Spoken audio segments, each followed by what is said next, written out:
Muchas gracias, Pepe. Aunque no son palabras muy originales, tengo que agradecer evidentemente a los organizadores del Congreso, a mis compañeros y también, y sin embargo, en esta profesión a veces hay que poner el sin embargo, amigos, Pepe, José Jurado, gran amigo desde que hace, ¿cuánto? No sé, 11 años ya, coincidimos en una habilitación que nos hizo titulares, él ya es catedrático, y a partir de ahí iniciamos una gran amistad, y a mis amigos gaditanos, Nieves Vázquez,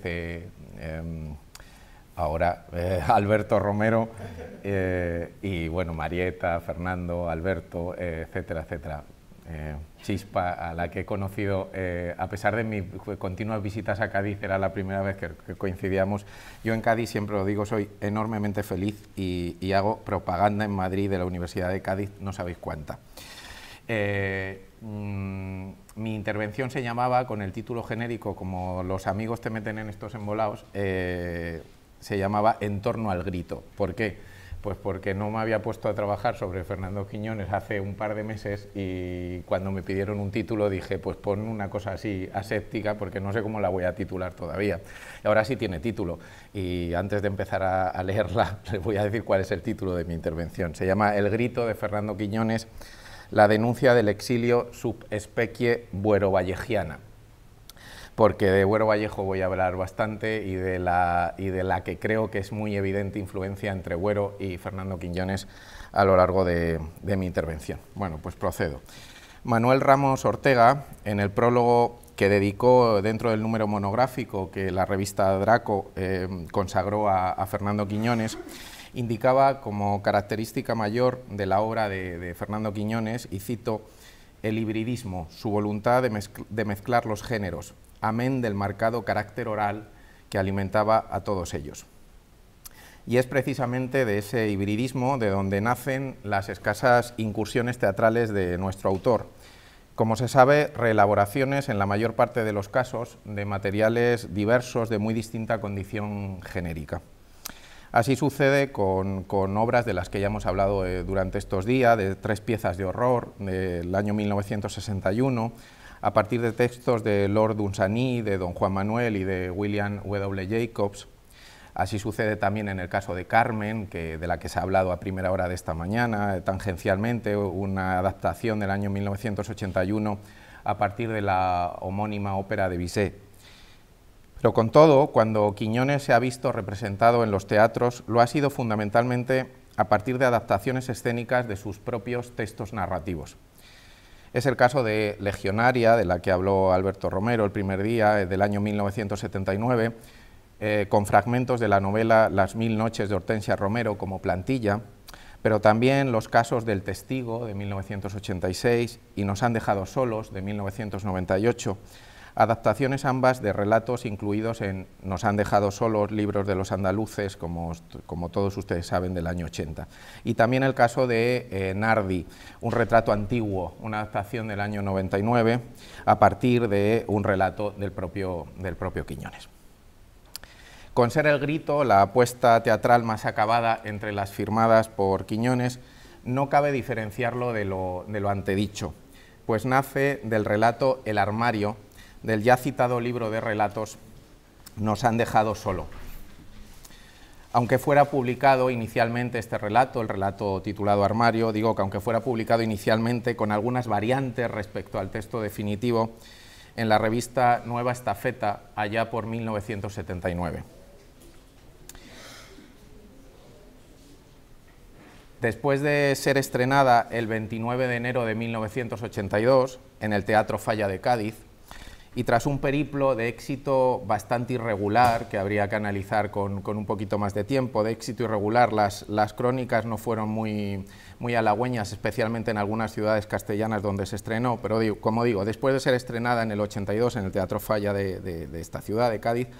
y de una gira pequeña por 14 ciudades españolas, el grito llegaba al Teatro Español de Madrid, en el que entonces se representaba Las bicicletas son para el verano, de Fernando Fernán Gómez. Como se sabe, uno de los éxitos teatrales más sonados de la década de los 80, tan solo rebasado por Bajarse al Moro, de José Luis Alonso de Santos, a la que luego me referiré muy brevemente, y la celebérrima Ay Carmela, de José Sanchis Sinisterra. Y lo hacía con el humilde cometido de llenar el espacio de las funciones nocturnas. El elenco estaba formado por Vicky Lagos, en el papel de Manoli, e Ismael Merlo, interpretando al abuelo. Como se sabe, Vicky Lagos e Ismael Merlo, pareja sentimental fuera de los escenarios, a pesar de una enorme diferencia de edad. A ellos se unió, para el montaje de Madrid, el cantaor José Menese, que interpretó antiguas tonás que servían como hilo conductor para la narración dramática.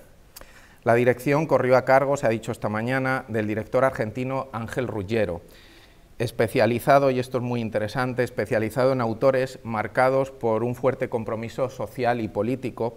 tales los casos de Manuel Martínez Mediero y sobre todo de Fermín Cabal. Ángel Ruggiero se había especializado especialmente en este último. El Grito fue uno de los últimos montajes interpretados por el actor valenciano Ismael Merlo. De hecho, tan solo 4 años después, murió de un ataque al corazón tras bajarse del escenario en el que interpretaba Diálogo Secreto, la pieza de Güero Vallejo, un autor con el que nuestra pieza, como se verá en los próximos minutos, teje relaciones muy íntimas. También el destino de Vicky Lagos, la protagonista, la actriz que interpretaba a Manoli, estuvo muy ligado al de propio Güero Vallejo, pues en la reposición de Historia de una escalera por el Centro Dramático Nacional tras la muerte de Güero, allá por 2003, fue la actriz más destacada por la crítica. El Grito era, como punto de arranque, un texto un tanto desacompasado con su tiempo, pues que en 1982 el tema del desarraigo provocado por la emigración no estaba tan vigente en la sociedad española, ni tampoco en la andaluza, como sí lo había estado o como había sucedido en la segunda parte del franquismo. De hecho, había sido materia común del teatro de posguerra, en concreto para los dramaturgos que integraron la llamada generación neorrealista. Recuérdense en este sentido obras como La camisa, del año 1962, firmada por Lauro Olmo, precisamente 1962, el año que sirve de inicio para el marco temporal que nos sugiere Quiñones en su pieza, y leo la acotación: la acción transcurre en una ciudad industrial del centro o el norte de Alemania entre 1962 y 1966. En La camisa de Lauro Olmo se describe el dilema entre marcharse o luchar desde dentro, con la valentía de Lola, la protagonista, quien finalmente decide emigrar. También de Lauro Olmo es English Spoken, en la obra de 1967, en la que se aborda el tema de la emigración desde la perspectiva de quienes vuelven de ella y las escasas posibilidades, pese a una supuesta superioridad moral adquirida fuera de nuestras fronteras, para insertarse nuevamente en la tierra patria. Lo mismo cabría decir de obras como La vendimia de Francia, una obra del año 1960, pero estrenada en 1964. Fíjese que estoy refiriéndome siempre a obras de los años 60 y no del año 82. Una obra, digo, La vendimia de Francia, de José María Rodríguez Méndez, u obras como La batalla de Verdún, de 1965, del mismo autor, de José María Rodríguez Méndez, centrada en la inmigración interior, en concreto a Barcelona, con unos charnegos que se debaten entre adaptarse a su nuevo destino o ser fieles a sus raíces. Y hasta habría que hablar de utilización de los mitos literarios españoles para censurar la lacra de la emigración como consecuencia de la dictadura y de la penuria económica de los españoles.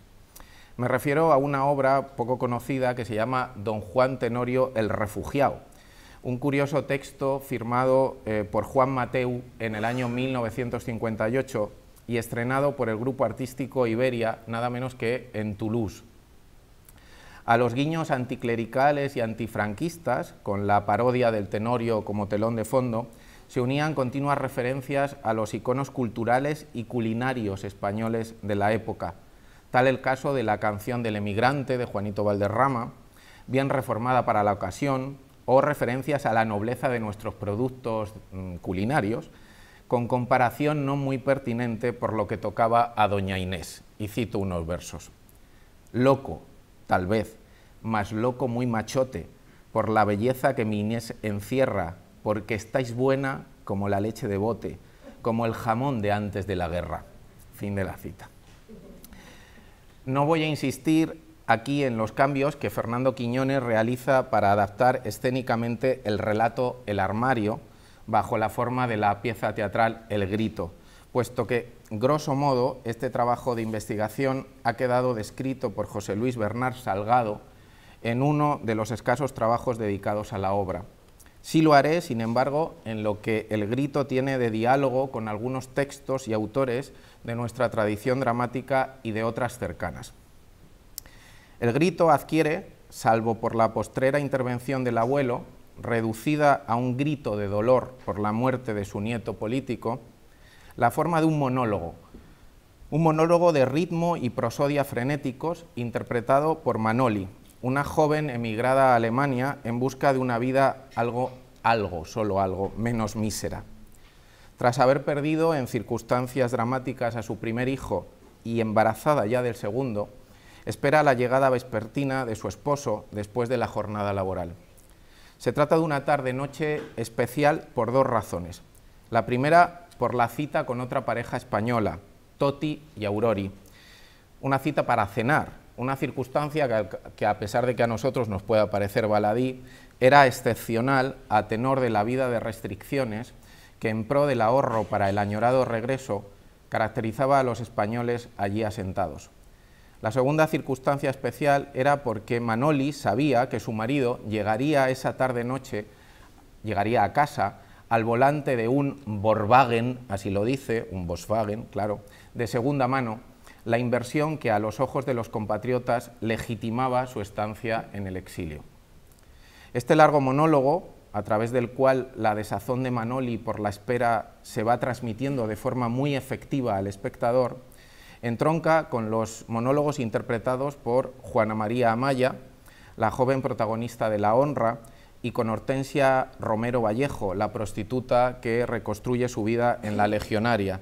los otros dos relatos que se incluyen en la sección Tres lozanas andaluzas del ya referido Nos han dejado solos.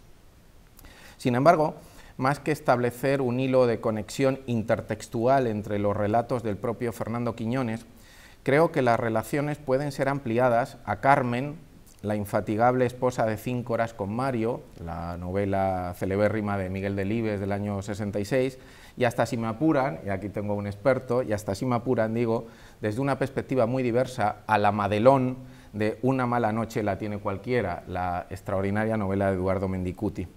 Con ambas, Manoli comparte, nuestra Manoli, digo, la necesidad de abrirse ante un auditorio silente. Sea ese auditorio silente el difunto Mario para la primera, sea el paciente lector para la segunda, para Una mala noche la tiene cualquiera, sea, en último término, el abuelo mudo y, por extensión, el auditorio del teatro, también inhabilitado para la respuesta en el caso de nuestra protagonista. El gracejo lingüístico que caracteriza a las tres se hace marca identitaria en el andalucismo que despliegan Manoli y la Madelón, de cuño algo más cañí para la primera, con términos como enchiquerar, jenribiri o Saukrau por chucrut, la comida alemana, y con resabios posmodernos para la segunda, con términos como longi, gachó, undergrund o chipén. Aunque perdón que yo no me aproxime ni de lejos al acento gaditano, pero es que soy de donde soy, no, de Madrid, vaya, tampoco para ocultarlo. Si fuera de Gerona, todavía, ¿no? Aunque la ambientación del grito, en consonancia con su intención de denuncia social, es premeditadamente realista, lo cierto es que Quiñones se vale de una serie de objetos significantes cuyo valor rebasa el meramente referencial para convertirse en verdaderos símbolos. El primer grupo está constituido por todos aquellos aparatos domésticos que, muy infrecuentes aún en las casas más humildes de la España de los 60, sirven a Manoli para justificarse con la boca chica su estancia en Alemania. cito, un televisor en color, una nevera, un tocadiscos, un transistor e incluso, y dice Manoli textualmente, un calentador como Dios manda. Por mucho que todos esos objetos estén pertinentemente contrapunteados por los visillos abiertos, un botijo colocado encima de la nevera, una foto de bodas entre una guitarra sin cuerdas, una muñeca andaluza de gitana bailaora y hasta un florero con claveles de plástico que recuerden la patria pequeña en su vertiente más estereotipada. Para adquirirlos, los trabajos se multiplican, y cito, juntando y empaquetando estos tornillos para la fábrica, a los que se unen sus trabajos de costuras para la calle, que también dejan, lo dice ella, que también me dejan mis marquitos. Sin embargo, por encima de este atrezzo esquizoide, a medio camino entre la prosperidad del norte y el color andalucista, dos objetos adquieren dimensión mayúscula en el grito. Y es que, como demostrara con maestría Massaub en La gallina ciega, un texto publicado en el 71, casi después de 30 años de exilio, la gran derrota del emigrado es vivir en la esquizofrenia de añorar lo abandonado y en la conciencia creciente de ir perdiendo el pulso de su tierra patria. Me refiero, cuando hablo de estos dos objetos, me refiero en primer término del armario, el armario que daba título al relato primigenio de Quiñones. Se trata de un mueble añorado que remite, para las escasas entendederas de Manoli, a una infancia lejana e idealizada desde la frialdad de un lugar y un tiempo que, pese a sus reiterados esfuerzos, no reconoce como propios. Un armario que representa a un tiempo la unión umbilical con la familia, y cito, me acuerdo hasta de cuando era chica y me escondía jugando dentro del armario con mis hermanos. Digo que representa un tiempo la unión umbilical con la familia y, en sentido metonímico, las dimensiones mayúsculas de una Andalucía de espacios abiertos y patios refrescantes. En segunda instancia, el triciclo, segundo objeto importante de la obra. Recuerdo de la tragedia gestada en Alemania, con la muerte del primer hijo en circunstancias verbalizadas aún con un esfuerzo titánico. Nos encontramos ante un símbolo invertido, que no remite ya al juego inocente de Paquito, el primer hijo del matrimonio de Manoli y Paco, y sí, por el contrario, a los signos callados de un destierro trágico. Porque en efecto fue ese triciclo rojo el que servía de diversión al pequeño cuando advirtió a su madre de cuánto le dolía la cabeza. Y ese mismo triciclo con el que siguió jugando, ya sin ganitas, dice Manoli, hasta que después de almorzar se cayó redondo al suelo. Un triciclo que quedó parado durante la noche en la que Manoli, indefensa, intentó despertar a su marido, que dormía la enésima mona etílica provocada por la impotencia de la recordada Andalucía, para que llevaran al niño al hospital. Un juguete que quedó sin dueño cuando, casi a las 10 de la mañana, y cito, lo ingresaron al niño en el hospital de la Reine, con la desesperación añadida de ser incapaz de expresar, en una lengua ignota para ella, la desazón por un hijo cuya vida se deshacía entre sus manos. Un triciclo, en fin, que espera ahora, con un alcoholismo paterno no resuelto, la esperanza de un nuevo hijo concebido, acunado, aún sin nacer, por el silencio generoso de Manoli, sabedora de que la suerte de su primogénito hubiera sido otra de haber contado con la ayuda del esposo. Y cito el fragmento en concreto. Dice Manoli, me agarré a lo que me habían dicho los médicos de que era una cosa mala perra lo del niño, pero perra, un nombre difícil que ya hasta se me ha olvidado, lo único que se me ha olvidado de todo eso. Y le callé cuando uno de los médicos le dijo al Toti en el hospital que si se hubiera llevado antes al niño, que no sé si se hubiera salvado, pero que a lo mejor, que si lo hubiéramos llevado antes, a lo mejor. Y le digo yo corriendo al Toti cuando me lo dijo, eso que no lo sepa Paco, no se lo vayas a decir, Toti, por Dios, que él no lo sepa nunca. Total,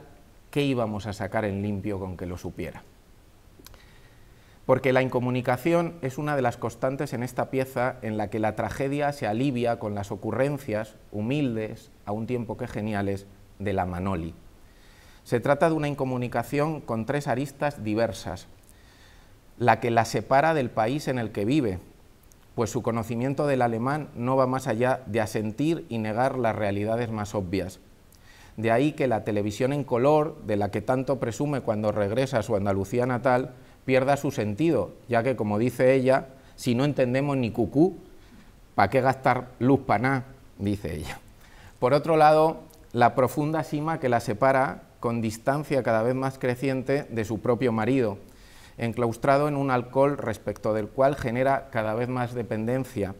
tanto en el bar del Troni, un bar mítico que, en mi opinión, diríase que es un homenaje de Quiñones a aquel mítico comercio de Braulio Poch,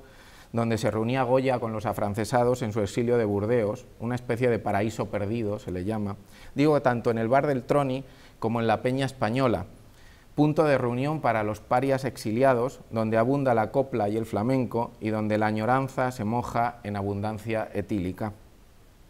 La incomunicación de Manoli con su marido Paco se hace aún más sangrante por su condición, digo la de Paco,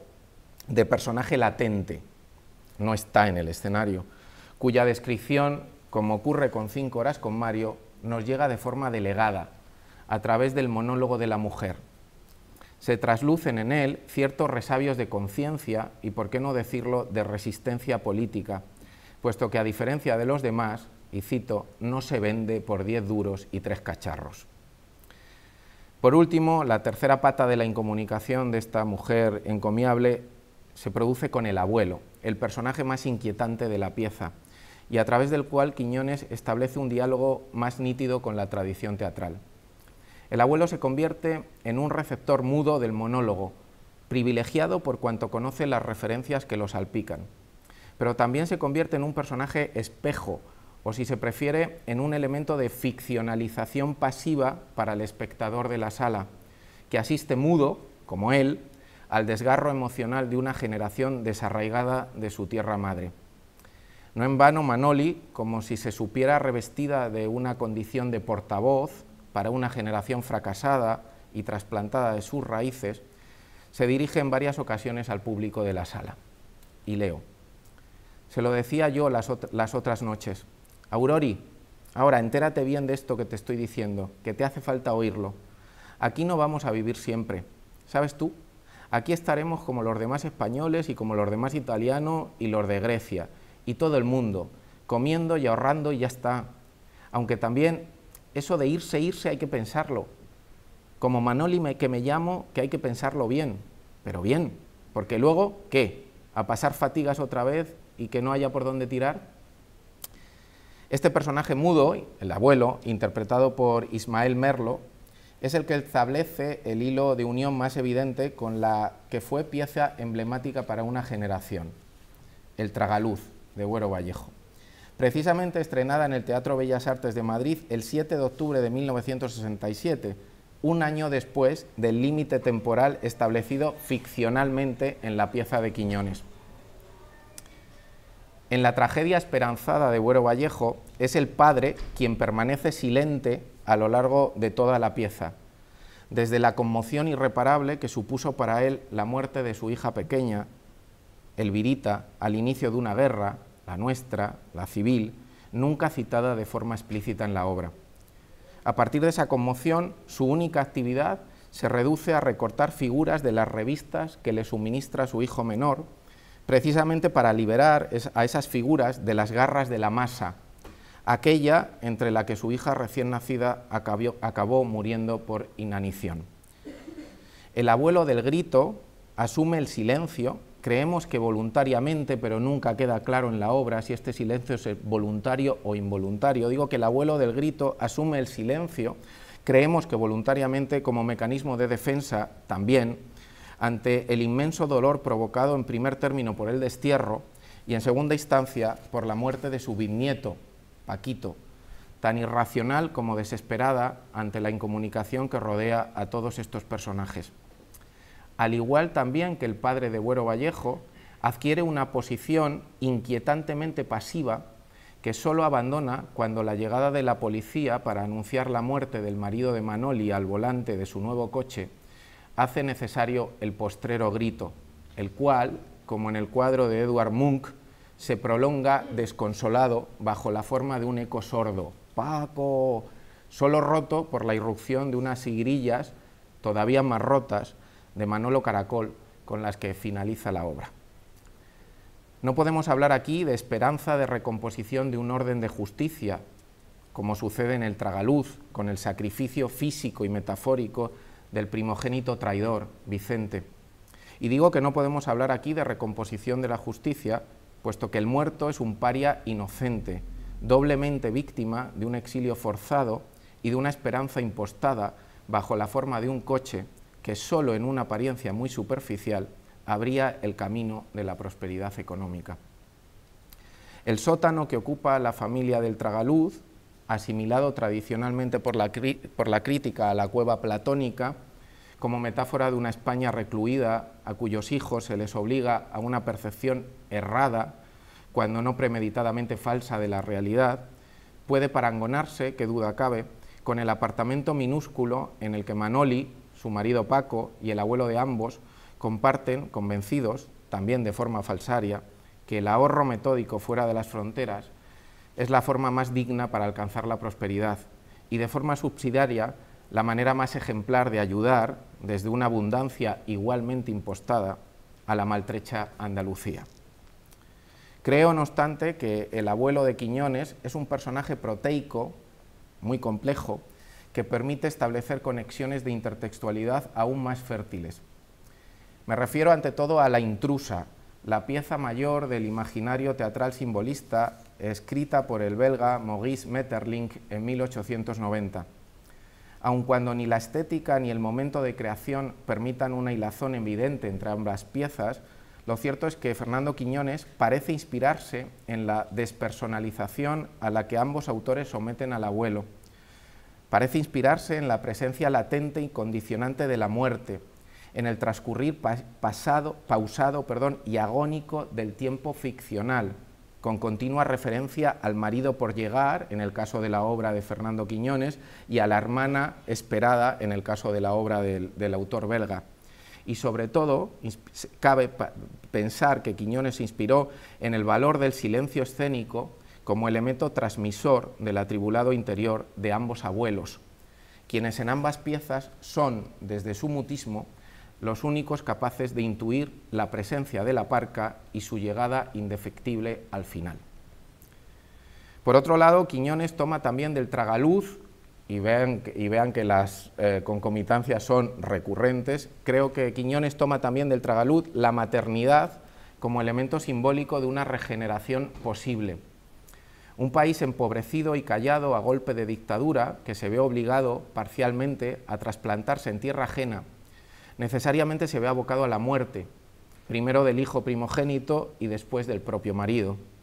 Sin embargo, como ocurría con la encarna de Buero Vallejo en el Tragaluz, en el vientre de Manoli palpita la esperanza de un nuevo retoño al que ella habla, sin pausa, de una necesaria regeneración y de una no menos obligada vuelta a la patria donde echar raíces. El hijo que esperaba Encarna en el Tragaluz era fruto de Vicente, el traidor que, como metáfora del franquismo, prefirió su salvación personal a la generosa entrega por los suyos. No obstante, será Mario, el hermano perdedor, emblema de una España claudicante pero necesariamente generosa, quien se hará cargo de la paternidad para iniciar un camino de reconciliación, también simbólica para los españoles, cuyos pasos iniciales siempre han de partir, alejados del rencor, de quienes representan la justicia. En el retoño que crece en el vientre de nuestra Manoli palpita el único futuro de regeneración posible para una Andalucía, y si se quiere para una España, que pueda conseguir el retorno digno a su tierra, aquella en la que ni los usos horarios, ni la meteorología, ni las costumbres sociales resulten extrañas. Aquella Andalucía, en definitiva, en la que los pucheros de berza y los avíos de cocido se coman sin aditamentos extraños y respondan a los nombres de siempre, y no a los adaptados por una andaluza iletrada. La comparación con Buero, en último término, sigue siendo necesaria, toda vez que hasta efectos de inmersión encontramos en el grito de Fernando Quiñones. Como se sabe, por efectos de inmersión, y si los que no lo sepan por eso lo explico, por efectos de inmersión entendemos aquellos mecanismos escénicos utilizados por Buero Vallejo para permitir que el espectador pudiera percibir la acción con las mismas restricciones sensoriales que sus propios protagonistas. Pongo por caso la sordera de Goya en El sueño de la razón. Cuando Goya está en escena, el público no oye nada para percibir exactamente igual que Goya. O pongo por caso los ruidos del tren que redoblan en la cabeza enferma del padre al final del tragaluz, que son irreales, solo ocurren en la cabeza del padre, pero son oídos por el espectador. Esos efectos de inmersión se producen en la obra de Fernando Quiñones de manera muy relevante. Por un lado, a través de la música flamenca, que va ganando en intensidad desde los ayes iniciales de Antonio Mairena, pasando por los rasgueos de la guitarra española, que pespuntea la intensidad de una angustia creciente, hasta llegar a las seguirillas del propio Mairena y los martinetes finales de Manolo Caracol. Los efectos de inmersión se consiguen también a través de las luces y los ruidos de un tren, y vean que las comparaciones con Buero empiezan a ser reincidentes. Digo, las luces y los ruidos de un tren que se van haciendo más intensos y más perturbadores como prefiguración de una desazón creciente para Manoli y de una certeza que, aún callada, parece evidente para el abuelo. Leemos en acotaciones sucesivas, fíjense: crece el ruido de un tren que llega a ensordecer y se va perdiendo. Un poquito más tarde: atraviesan la ventana las luces y el estrépito de un tren en dirección contraria a la anterior. Un poquito después: le apaga este no el súbito, violento estridor de un tren en la ventana, cuyas luces iluminan fuertemente la escena. En cuanto acaba de pasar, suenan un golpe y duros chirridos de frenazo del tren, mientras Manoli baja la cabeza y la entierra entre sus manos. Después, pausa, con largo silencio, etcétera, etcétera. Unas luces y un ruido que finalmente se metamorfosean en las del coche policial, cuya llegada se anuncia en las acotaciones finales para evidenciar la muerte de Paco, como antesala de los ya referidos martinetes que sentencian el destino trágico del exilio. Parece obvio a estas alturas de mi intervención que el grito es evidencia, una vez más, del compromiso ético de Fernando Quiñones con su Andalucía natal y el destino de sus gentes, a través del testimonio de una lacra que, si bien algo ajena al debate público a la altura de 1982, debía constituir un reflejo de equilibrio para esa España del exceso que supuestamente se alzaba o se lanzaba a la modernidad. En este sentido, el grito pudiera ser para Andalucía, y permítanme la comparación mutatis mutandis, digo que el grito pudiera ser para Andalucía lo que bajarse al Moro para los estertores de la movida madrileña. Un canto de cisne, de reflexión ética y a la vez trágica sobre nuestra historia reciente, precisamente en el instante en que región y país parecían dejar atrás su condena atávica de pobreza económica y moral. De ahí que, desde esa Alemania aséptica e insensible al dolor de Manoli, para Quiñones, al que solo le bastaba oír a sus paisanos para echar a volar su imaginación y que encontraba en la calle el depósito de su inspiración, la poesía de la tierra penetre a cada instante, sea a través del flamenco, sea a partir de la canción popular hecha voz en esta mujer del exilio, nuestra Manoli, siempre aferrada a cualquier brizna de esperanza. Canta Manoli al final de la obra, tocándose la tripa por el hijo que va a venir. A este niño que viene ya de camino lo va a bañar su madre, luego a vestirlo. La fuente de los gallos con la escalera pa' que suba mi niño y agüita beba. Acabo ya. Al principio de mi intervención decía que el grito se situaba temáticamente un tanto a destiempo, pues que el tema del exilio había abandonado la escena española desde los años 60. Sin embargo, uno de los grandes valores de esta pieza, y por la que la reivindicamos hoy aquí, en su patria chica gaditana, es por haber servido de resistencia ética, y a mejor decir, de puente, entre aquella generación de dramaturgos sin escenarios, que fueron los Lauro Olmo, los José Martín Recuerda, los José María Rodríguez Méndez, con una nueva generación de dramaturgos, ahora jóvenes, que vuelven a hablar de las diversas formas de migración, de exilio y de alienación de la sociedad contemporánea. Me refiero a autores como Laila Ripoll, Itziar Pascual o el cordobés Antonio Álamo, todos ellos representados en un volumen colectivo del año 2002 titulado precisamente Exilios. O si se prefiere, ahora ya sí para acabar de verdad, Quiñones como puente para el más internacional de nuestros autores teatrales, que es sin duda aquel que mejor ha abordado el tema de la soledad del emigrado, aun cuando ahora no sea Manoli y sí un innominado hombre extranjero quien ocupe la escena. Me refiero, no yerran ustedes, a Juan Mayorga y a su obra Animales nocturnos. Como vemos, Fernando Quiñones sigue vivo y muy vivo. Muchas gracias.